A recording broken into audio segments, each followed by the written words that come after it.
Good morning, students. In this lecture, we are going to talk about rules and formal fallacies. You remember that in the previous lecture, we talked about informal fallacies. Informal fallacies occur in an argument for reasons other than the structure of the argument, if you remember. For example, the straw man, appeal to authority, those were the reasons.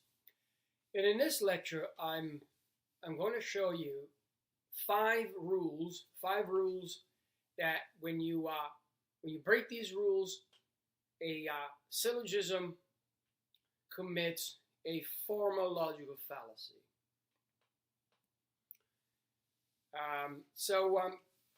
Yes, as I say here in the slide, valid syllogisms must conform to these rules.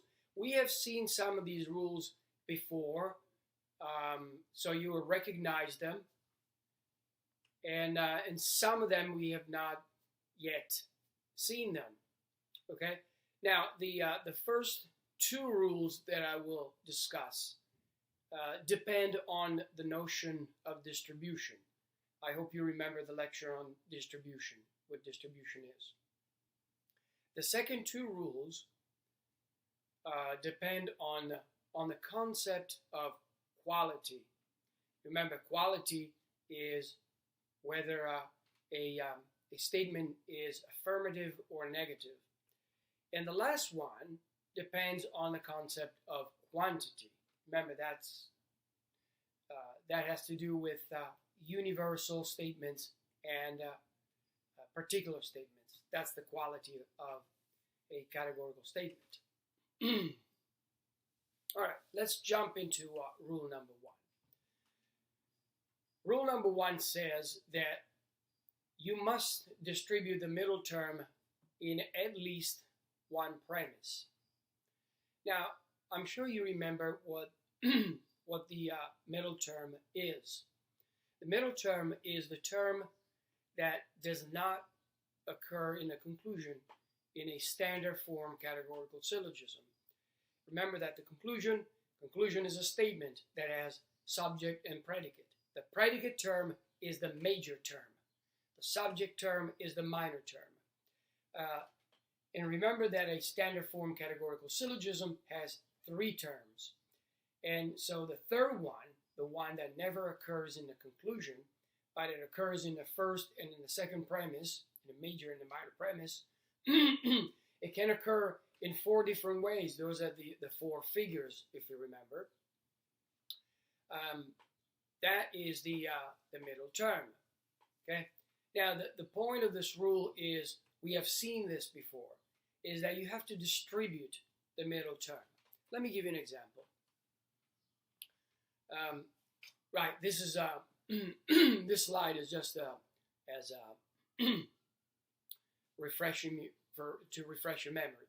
Okay, in the A form, only the subject is distributed. In the E form, the subject and the predicate. None in the I form, and only the predicate in the O form. But you remember this. It's in my previous lecture. If you don't remember, read your textbook and watch my previous lecture where I talk about distribution. Now, let me give you an example. This is an AAA2. The mood is AAA. The figure is number 2. Remember that remember the figures. Figure 1 is when the middle term occurs as the subject of the major term and the predicate of the middle of the minor statement. Sorry, let me say it again. So figure 1. In figure 1, the middle term is the subject of the major premise and the predicate of the minor premise. In figure 2, the middle term is, as you can see, I used red color for that, is the predicate term of both major and minor premise. Okay, so in this argument we have all Russians were revolutionists, all anarchists were revolutionists, therefore all anarchists were Russians. Now, as you can see, we have, notice that we have Russians. Russian is the major term, and anarchists is the minor term. Now, the conclusion of this syllogism is asking for a connection between Russians and anarchists. The question is, can I make this connection? And the answer is no, because watch what happens in the premises. In the premises, essentially, the middle term is not distributed. What does that mean? It means all Russians were revolutionists, but not all revolutionists are Russians, okay? Consequently, if all anarchists were revolutionists, but not all revolutionists are anarchists, you don't have a connection between Russians and anarchists. And that's the very connection required for the conclusion to follow. We have seen this form of fallacy before. We call it the undistributed middle. Okay? And that's because you have to distribute the middle.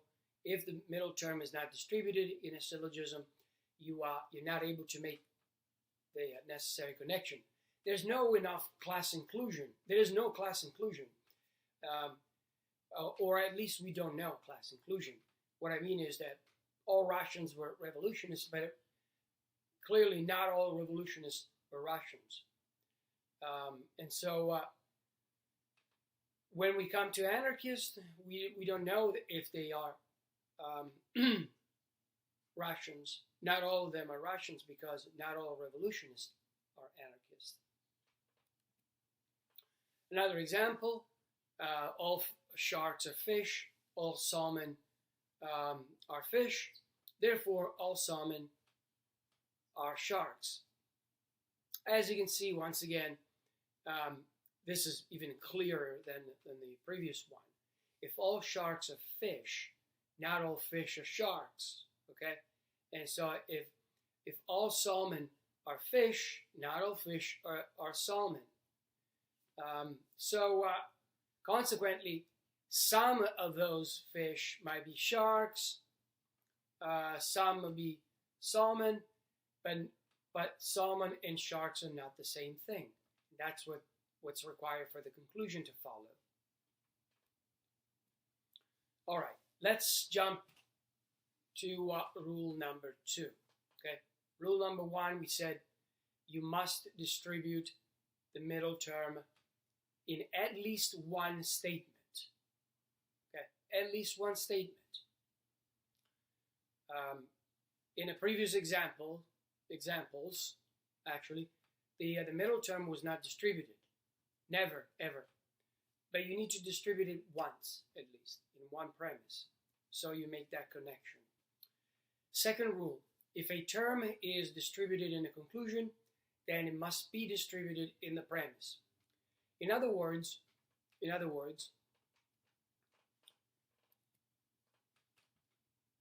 order to determine whether a syllogism is valid, one way is to consider rule number 2. Now, rule number 2 says that when you look at the conclusion, you find the subject and the predicate. Okay, the subject is the minor term, the predicate is the major term. So you have to ask yourself: is the major term or the minor term distributed? If they are distributed in the conclusion, either one is distributed, then you want to find the same term distributed in the corresponding premise. For example, if the major term is distributed in the conclusion, when you go to the major premise, you must find the major term to be distributed. If it isn't, then that's a problem. What is the problem? Well, the problem is you are committing, that syllogism commits an illicit major fallacy. If that happens to the minor term, we call that fallacy an illicit minor. Let me give you an example of illicit major. Okay, notice our argument. All dogs are mammals. No cats are dogs, therefore no cats are mammals. Okay, now, let me start with the conclusion. Notice the conclusion is no cats are mammals. Now, if you remember your distribution, you should. You know that in the conclusion is an E form, no SRP. No cats are mammals. That's an E form. And if you recall, in the E form, the subject is distributed, the predicate is also distributed. Remember that. So let's start with a minor term, cats. Is cats distributed in the syllogism? Well, let's look at the minor premise. The minor premise is no cats are dogs. And as you can see, it is distributed. Okay? Now, so that's not a problem for us. The minor term is distributed in a conclusion, and it's also distributed in a corresponding premise. Now let's look at the major term, mammals. Is mammals distributed in the conclusion? Yes, because it's an E form, and in E form, both terms are distributed. However, when we look at the corresponding premise, the major premise, where the term mammals occurs, all dogs are mammals. This is an A form, and if you recall, in the A form, only the subject term is distributed. All dogs are mammals. How many dogs are mammals? All of them. Distributed term. How many mammals are dogs? Not all of them. Okay, not all of them. Consequently, undistributed. So we have the major term distributed in the conclusion and undistributed in the first premise, in the major premise. This is a fallacy known as illicit major. All arguments, all syllogisms that have this feature are fallacious. All of them. You don't need to think about it. Just look at the conclusion. If a term is distributed in the conclusion, not distributed in the premises, end of the story. It's a fallacious syllogism. It's invalid. And by the same token, an illicit minor works the same. In this example, all tigers are mammals, or mammals are animals. Therefore, all animals are tigers. Look at the minor term. Okay? The minor term is distributed in the conclusion. The minor term is animals. However, when you look at the corresponding premise, the minor premise, all mammals are animals, animals here in the second premise is not distributed. It's undistributed. So once again, we have distributed in the conclusion, undistributed in the corresponding premise. This is an illicit minor. Okay, let's jump to rule number 3. Rule number 3 says, 2 negative premises are not allowed. End of the story. End of the story. Oh, Professor, why didn't you tell me before we did all the diagramming? It's important to do the diagramming. You know why? Because I always teach my students the rule, but I don't want anyone to blindly follow rules. You shouldn't blindly follow any rules, not only when it comes to logic, to anything. When somebody tells you there's a rule, you have to follow the rule, you have to ask, why is there a rule? What is the rationale behind the rule? That's why it's important that you learn how to diagram using 3 Venn diagrams, and also you learn the rule. Now we did the opposite. First, I taught you the practice, okay, the Venn diagram, and then the rule.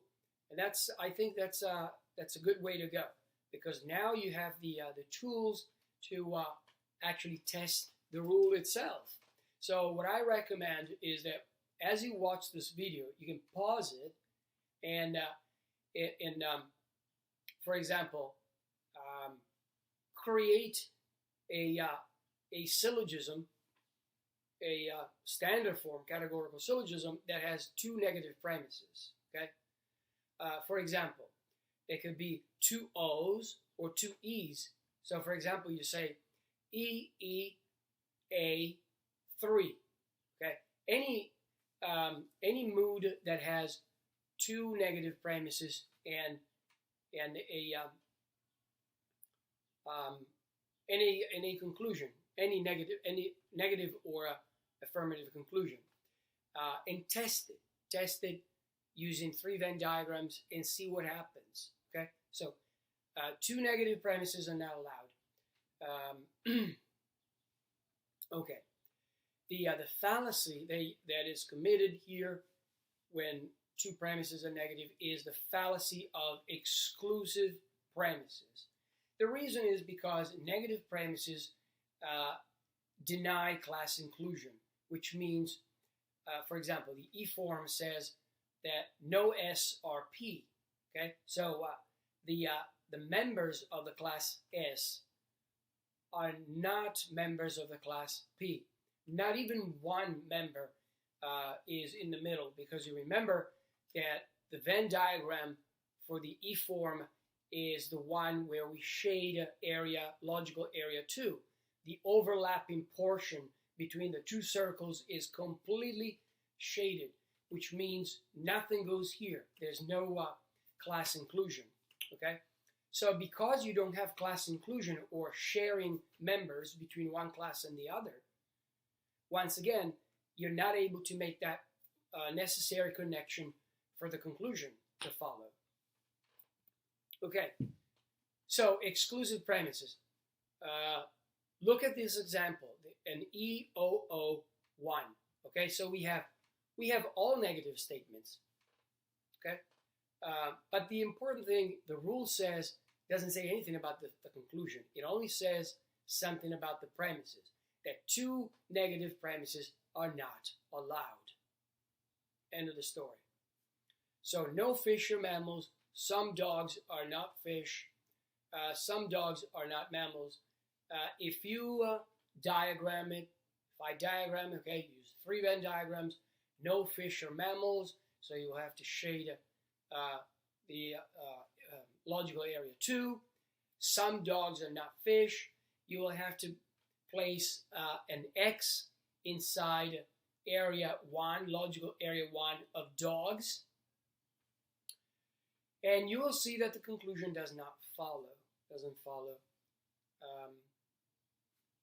So the fallacy is exclusive premises.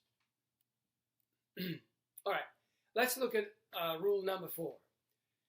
Rule number 4 now also says something about the, as I said, the quality of the premises.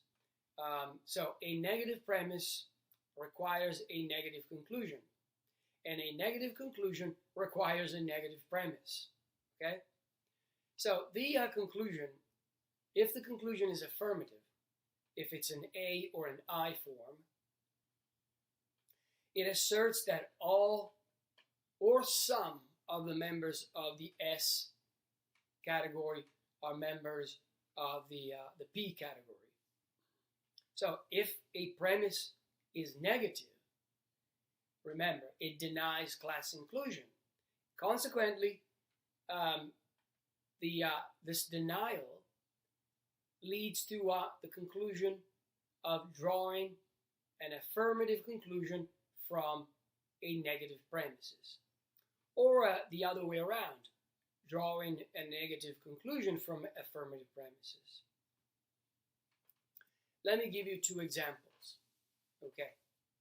In the first example, we have an affirmative conclusion. Some dogs are birds. And once again, as I said, you may pause this video for a moment and take a piece of paper and draw three Venn diagrams. And when you diagram the first two premises, you'll see that you have a problem. And the problem in this particular syllogism is that when you try to diagram the second premise, some dogs are not pigeons, that means that you have to place an X inside area 1 of dogs, okay, the circle designating dogs. And you will see that you have two different spaces. And we learned that when you have more than one place to put the X, you have to use a bar across the radius of the circle, indicating that the syllogism is invalid. In this case, it's invalid because it commits a very specific fallacy, the fallacy of that you're trying to draw an affirmative conclusion from a negative premise. Some dogs are not pigeons. In the second example, we have the opposite. We have a negative conclusion, and a negative conclusion requires a negative premise. But as you can see, the premises are both affirmative. We have two A's and an O.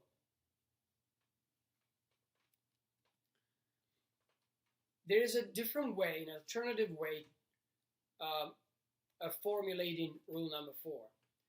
And the alternative way is to say that any syllogism having exactly one negative statement is invalid. Now, I'm not talking about one negative premise. Pay attention here. I'm saying any syllogism that has exactly one negative statement. Okay? So remember that the conclusion is a statement. We have 3 statements in a categorical syllogism. 2 of those statements are the premise. One statement is a conclusion, but we have 3 statements. So if one statement, exactly one, no more than one, is negative, then we know by definition it's an invalid syllogism. We don't need to know it. Okay? If a standard form syllogism has both premises that start with some, it is invalid.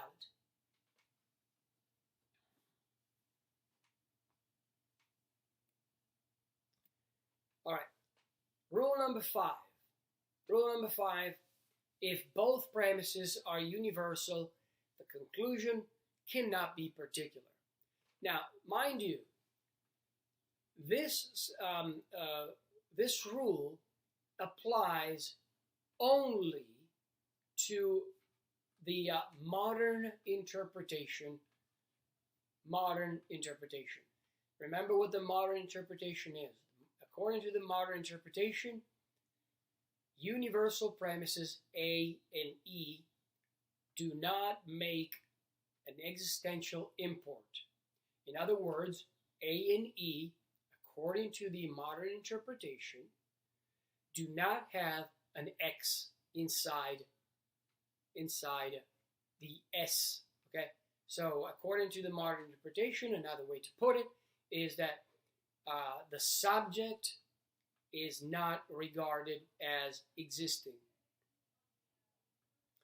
Consequently, if you have a syllogism that has universal premises and a particular conclusion, you know it by definition that such a syllogism is invalid. However, there are exceptions. We learned that exceptions. So, the syllogism is invalid according to the modern interpretation. However, you remember I taught you this. There's a lecture on YouTube. However, you are allowed in such a case to determine the validity of a syllogism like this by inserting manually the existential import. Okay? Remember, in these cases, you're not diagramming the conclusion. Okay? Still, you're not diagramming the conclusion. You're only diagramming the existential import. So you test it. You test the syllogism, and you ask, what happens if the subject exists? And you see if the conclusion, if you're able to diagram the existential import for the subject, and thereby diagramming the conclusion as a result. If that happens, well and good. You will know that that particular syllogism is known as a syllogism that is conditionally valid. Okay, a conditionally valid syllogism. There are only 9 of conditionally valid syllogisms, as you can see from this slide. We have AAI. Also, we have EAO in the figure 1. They are conditionally valid, and the condition is the existence of S, the existence of the subject. So you can see from from this chart, you can study it, pause it. I think it's in a textbook as well, or you can go on Wikipedia. I'm sure that there's something on Wikipedia for the 9 conditionally valid syllogisms. Okay, so any syllogism that has 2 universal premises and a particular conclusion is invalid according to the modern interpretation. Why is that? Well, the rationale behind that is because, if you remember, because the universal statements A and E, according to the modern interpretation, they don't make an existential import. In other words, no X's. No X's.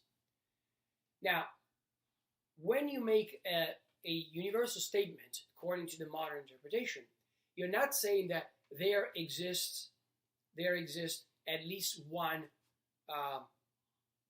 S, one member of the subject, and either they're all P or none of them is P. Okay, you're only making a hypothetical statement according to the modern interpretation. You're saying if there exists something that responds to the name of whatever, S could be anything, bananas, Martians, then it is P. All are P or none are P. Okay, so since you're not making an existential statement with A and E according to the modern interpretation, it follows that you're not entitled to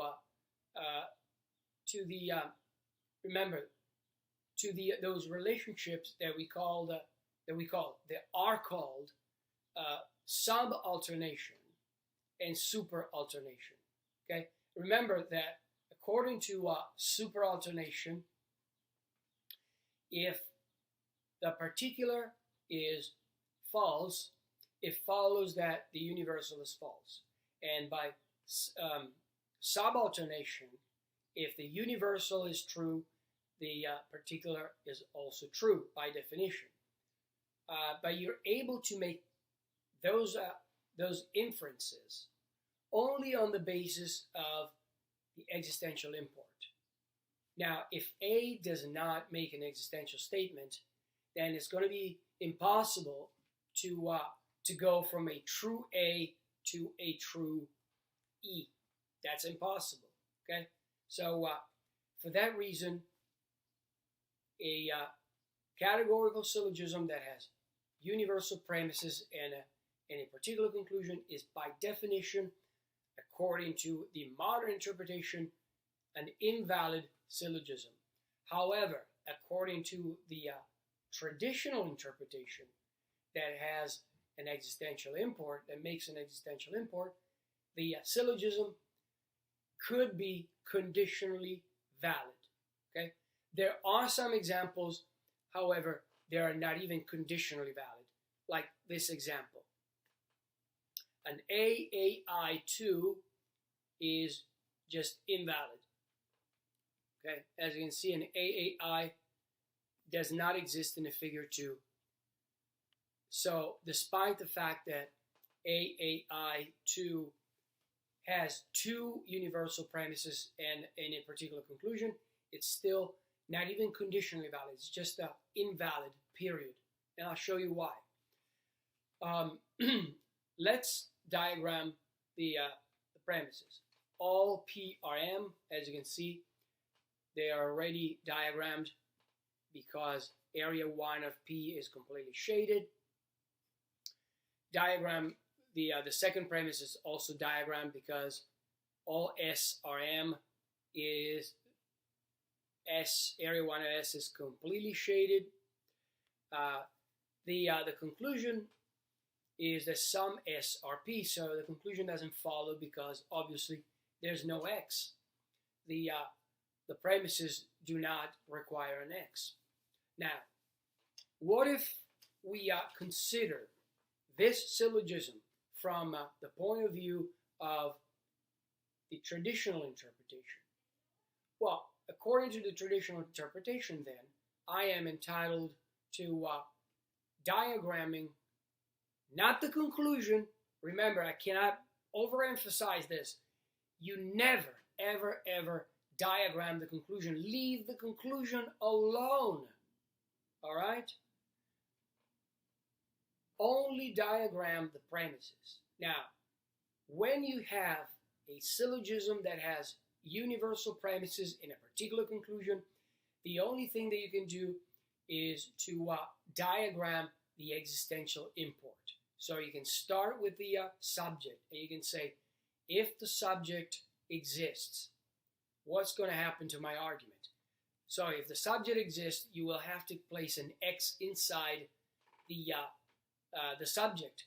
Now, where inside the subject, wherever you find room, obviously you are not allowed to put any X's inside area 1 here because area 1 is completely shaded. The shading means nothing goes here. So the only spaces that you can see that are left, they are part of the circle S, are that place and this place. There are 2. But where do we put the X to indicate that some members of S do exist? We don't know. There are 2 spaces, okay? Now, what happens when you have more than one place? You remember, you put the bar, okay? So there's a bar there. In other words, a bar indicates that a syllogism is invalid, okay? So the existence of S is not going to help our syllogism. Still invalid. Okay, what about P? Well, if P exists, I can put an X there, or I can place an X over there. And consequently, I'm going to have to put a bar. And once again, the existence of P does not help. Does not help, even if we consider the syllogism from the point of view of a traditional interpretation. What about M? M, I can have an M here, I can have an M there. In fact, I can have an M here, I can have an M there. So in other words, oh, also, I forgot, you can have an M right there, right here. Okay, that's part of M. But once again, there are many places, too many places to place an X to indicate the existential assumption, okay, that M exists. Consequently, this particular example, an AAI2, is just invalid. Period. Done. So any syllogism that has two universal premises in particular conclusion commits the existential fallacy. Once again, the existential fallacy is committed if we assume the existence of something, of one of the terms, according to the modern interpretation, because the modern interpretation does not make that assumption. Okay, it doesn't make that assumption in the universal statements, but it does make that assumption in the particular statements. So you cannot go from a hypothesis to an assertion. Okay, if something exists, then maybe. Okay, you can't go from this to something does exist. That's a jump, an unwarranted logical jump. Okay, well, this is the explanation. Okay, but I just gave you the explanation. So this is the end of our lecture. Thank you, and I'll see you next time for the next lecture.